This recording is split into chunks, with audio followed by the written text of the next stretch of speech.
എപ്പോഴെങ്കിലും ചിന്തിച്ചിട്ടുണ്ടോ, എന്തുകൊണ്ടാണ് എപ്പോഴും നല്ലവരായി നടക്കുന്നവർ മാത്രം ഈ ലോകത്ത് കൂടുതലായി ചതിക്കപ്പെടുന്നത്? ആരെയും വേദനിപ്പിക്കാതെ എല്ലാവർക്കും നന്മ മാത്രം ചെയ്ത് എളിമയോടെ ജീവിക്കാൻ ശ്രമിച്ചിട്ടും പലപ്പോഴും നമ്മൾ മാത്രം തോൽവി ഏറ്റുവാങ്ങേണ്ടി വരുന്നത് എന്തുകൊണ്ടാണ്?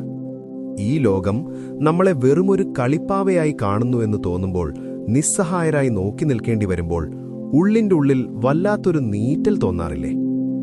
കുട്ടിക്കാലം മുതൽ നമ്മളോട് പലരും പറഞ്ഞു പഠിപ്പിച്ചത് ശാന്തരായിരിക്കുക, തലകുനിച്ചു നടക്കുക, ആരോടും കലഹിക്കരുത് എന്നൊക്കെയാണ്. എന്നാൽ അങ്ങനെ ജീവിച്ചതുകൊണ്ട് എന്തെങ്കിലും നേട്ടമുണ്ടായോ? ഇല്ല എന്നതാണ് യാഥാർത്ഥ്യം. സത്യത്തിൽ എപ്പോഴും നല്ലവനായി മാത്രം ഇരിക്കുന്നത് ഈ കാലഘട്ടത്തിൽ ഒരു വലിയ അബദ്ധമാണ്.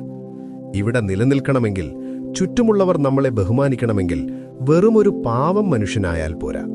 നമ്മുടെ ഉള്ളിൽ ഉറങ്ങിക്കിടക്കുന്ന ആ പോരാളിയെ, ആ അപാരമായ